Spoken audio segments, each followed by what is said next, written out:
IPL தொடர் தொடங்கி 4 ஆண்டுகள் கழித்துதான் பிளே ஆஃப் சுற்றில் முதல் சதமே அடிக்கப்படுகிறது. அதை CSK வீரர் முரளி விஜய் 2012ஆம் ஆண்டு குவாலிஃபயர் 2 இல் டெல்லி அணிக்கு எதிராக அடித்தார். அப்போட்டியில் அவர் 58 பந்துகளில் 113 ரன்களை குவித்தார். 2014ஆம் ஆண்டு குவாலிஃபயர் 2 சுற்றில் வீரேந்திர சேவாக் CSK அணிக்கு எதிராக சதம் அடித்தார். அப்போட்டியில் அவர் 58 பந்துகளில் 122 ரன்களை குவித்தார். மேலும் அப்போட்டியில் CSK அணியை பஞ்சாப் அணி வீழ்த்தியது. 2014ஆம் ஆண்டு இறுதிப் போட்டியில் கேகோர் அணிக்கு எதிராக விருத்திமான் சஹா 115 ரன்களை விளாசினார். ஆனால் இப்போட்டியில் பஞ்சாப் அணி தோல்வியை தழுவியது.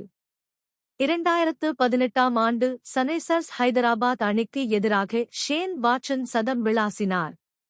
அவர் அப்போட்டியில் 117 ரன்கள் அடித்திருந்தார். அப்போட்டியில் சென்னை அணி வெற்றியும் பெற்றது.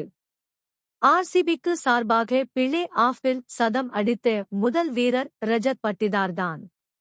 இவர் 2022ஆம் ஆண்டு குவாலிஃபயர் 2 சுற்றில் லக்னோ அணிக்கு எதிராக சதம் விளாசினார். அப்போட்டியில் RCB அணியும் வென்றது. 2022 குவாலிஃபயர் 2 சுற்றில் ஜோஷ் பட்லர் RCB அணிக்கு எதிராக சதம் அடித்தார். அவர் அப்போட்டியில் பட்லர் 106 ரன்களை அடித்திருந்தார்.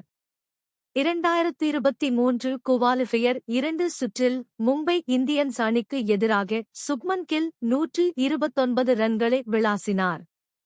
அப்போட்டியில் குஜராத் டைட்டன்ஸ் அணி வெற்றியும் பெற்றது.